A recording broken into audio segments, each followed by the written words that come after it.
My name is Pradeep Sharma. I'm the president of ACE Group, which is Action Construction Equipment. We have a very wide range of products and we have cranes, we have backhoes, compactors, graders, forklifts, we even have tractors in agribusiness. So when we look at the range of construction equipment that is manufactured by the company, I think we touch every part of housing or infrastructure in general. When we look at the high rises today, I used to wonder that how high rises started. I was reading somewhere that if you look at elevators, elevator was the first thing which allowed the high rises to come up. Because can you imagine going up to 10th floor through the staircase, which wasn't possible. And in fact in London I have seen some very old buildings which have 6 floors without elevators. So initially that was how the housing was. What we have seen is that in tower cranes which we make, it really helps the housing development in a big way. It's a faster way to carry the material. It has allowed that brick-to-brick building instead of that, the pre-formed, pre-cast, prefab structure which can be lifted to any heights. And this has really revolutionized, I think, the housing sector. We have now introduced some of the new technologies like the boom bracers, which pour concrete in a flexible way at any height. So imagine again doing it through buckets and doing it through concrete pumps, pushing the material up. Now it's a far more faster, safer and more efficient way of handling the concrete. So as we go along, I think there are many such examples which we can talk about and which would help the housing sector in the future as well. Thank you. What are you seeing as the opportunities and the barriers to the materials at scale for sustainability? Well, you see, I think 3 M's which are very important for any commercial activity: men, material and machinery. I think Mr. Moore, I'm going to throw more light on the machinery side, how it should work with the environment and how it can be more sustainable in the current situation. First of all, when the engines were designed earlier days, I don't think fuel efficiency was so much a question by designing the product. I don't think emission norms were at all there. And in our country, we have started looking at it maybe much later.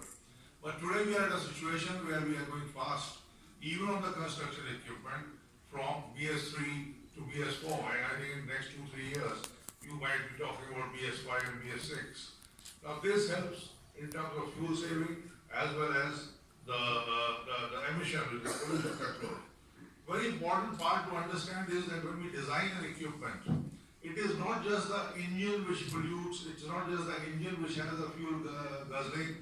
You have many other components which have to be designed in a manner that they are also fuel efficient. And you'll be surprised to know that we have noticed, we have a very well developed research and development department, which is certified by the DSIR. We have seen that components like hydraulic pumps, I wouldn't like to dwell in detail on the technology, how it does, but concrete hydraulic pumps or tires, wheels, the steering, the articulation of the machine, everything has something to do with the fuel efficiency. So I think this is another factor which we are keeping in mind.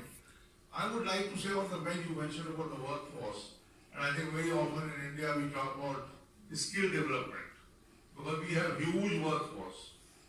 But I must share with you, Christopher, it's not very easy to find even an operator for the machine when you need them in good numbers. Because operation of a construction equipment, which is very expensive, high tech, it's not like operating a car.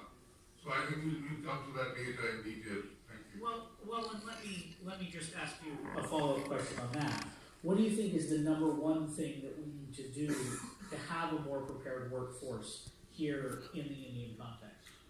See, one thing which I can take a lead on what we've been doing, we have adopted certain ITIs. And we certify a certain number of operators every 6 months after giving them classroom as well as on-the-shop training, so that when they go into the market and operate these machines, obviously they know how to operate them correctly.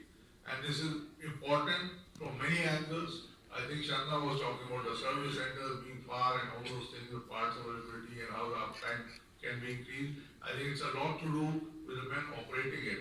And that is why I think skill development is a very important part. And I think it has a lot of focus on the government of India also. And we are doing our bit in that. Just touched upon a very important point, which is the connectivity in terms of commuting. But I remember a few decades or years ago, India had 85% population living in rural areas, and we were primarily an agrarian society. I believe by 2030, government projections are that 40% of the population would be living in urban areas. I think the very definition of urban has to be changed. When we look at urban, today maybe we look at Delhi and NCR. 20 years back, urban meant only Delhi. We have to very quickly expand the area which is called urban, because you can't accommodate 40% of the Indian population, because that population also might, I don't know where it will go by 2030, the way we grow. So it will be a huge number, and it's a challenge for anybody to handle the right kind of infrastructure to provide for 40% people in the urban areas. In addition to connectivity, I think, let's talk about IT parks. Why IT parks can't be 100 kilometers away from Delhi, 200 kilometers away from Delhi, when you travel to Punjab, UP, Rajasthan, wherever. There's plenty of space available so that people don't just have to come to work at a distance of 50 kilometers plus, but they have the work itself so close that the commuting, not only as a connectivity, but in terms of the pressure on the metros, and like we can see in Bombay. Bombay has been expanding, but not at the pace it should have. Because you can see the suburban train system. I don't know, Christopher, if you would have seen that. Oh my, it's double the bogie, because half the people are this side, half the people are that side, hanging outside the train. So there is such a lot of pressure on this infrastructure. Highways are made, very quickly they get congested. Because we are again connecting the dots around 100 kilometers, 50 kilometers, but we have to go really far and create work there itself. Create industry where people can stay around. Today what is happening in most industrial areas, people come back to so-called the urban areas, so that they have the comfort, they have the security, they have children's education, they have hospitals, they have all kinds of amenities which are a must for us. Skilled people as we've been talking about. There's a difference between employment and employability. I remember Dr. Narayan Murthy saying once that I don't employ people, I make them employable. And I think that's a great distinction which we must understand.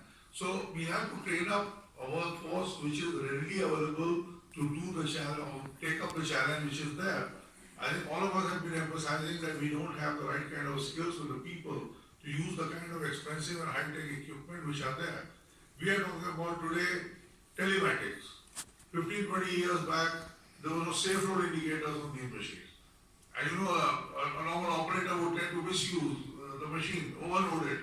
Machines will topple, there will be accidents. So all that now, I think more and more safety, as it is emphasized, equipment are coming that way. But then you have to have the right kind of people. And I think the skill development training is the answer to your question. Well, and if I can just add on that with a little bit of my own experience from the American context, there's been a sustained campaign in the United States to emphasize what were traditionally construction jobs or even service jobs, plumber and electrician and all of that, as high-skilled jobs of the future, and emphasizing the skills that you actually need and you get out of those jobs. A sustained campaign by that industry to make them more attractive, because they aren't anymore seen, or they don't want them anymore to be seen as, oh, you're just being a plumber, but you're learning a set of skills that are applicable, and with digitization, with advanced technologies, that is becoming more and more true. So you need a lot more of those high-tech skills to go into those industries, and so that public effort on behalf of the industry to make that better known has changed the perception amongst many people of why their sons or daughters might go into those. We have our own training center at the works where we have. It's a separate location, of course, and we does the classroom as well as on-the-job training. And we certify a certain number of operators every year, in addition to the client's operators who are trained regularly with a calendarized schedule over the, let's say, 1 year period. So every year we announce the calendar. Second thing is tying up with ITI, which I mentioned, where the Punjab and Haryana government have been very active and they've been seeking support from the industry which has been there. And we have tied up and we are certifying certain number of operators and mechanics every year, which come to us through ITI. And not only that, we certify, ITI also will conduct certain tests and certify them for certain range of equipment. Because construction equipment has a very wide range. And what we feel is operators training at the customer side. When 5 years back, when Jamnagar was coming into next phase, they had a requirement of 700-800 machines to be supplied in a span of 6 months. And we really wondered, we thought our vendors, our own capacity would be a constraint. But believe you me, it was an eye-opener. These were mostly the machines who hired us. That hires bought the machines, and machines were lying at the site for 1 month, 1.5 months, because there were no right kind of operators to operate them. And when I went to Jamnagar, I just random asked 1 or 2 operators, what were you doing earlier? Believe you me, one said I was an auto rickshaw driver. So that has been the skill level that we are talking about. So what we decided was not only the interest of the client, our own interest in the machine, we started training 40 operators on a crash course of 15 days. When we trained something like 500 operators in just about 4 to 5 months. And they are all now trained and they are operating. An oft-repeated analogy which I indulge in.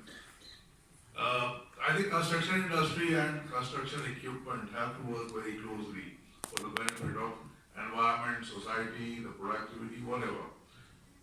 You look at the medical science, we talk about bypass surgery, we talk about so many things which are transplants and things which are being done. And obviously medical science has made very rapid progress. But sometimes just give a thought that how it was possible. I mean, heart lung machine was not devised by the engineering side. You wouldn't have a bypass. And a whole lot of examples can be given that whenever the medical science comes up with a revolutionary technique or medication, you have engineering industry to support it, the medical equipment per se. And I think we play the same role in the construction industry, and the two have to work very closely in the future to derive maximum benefit.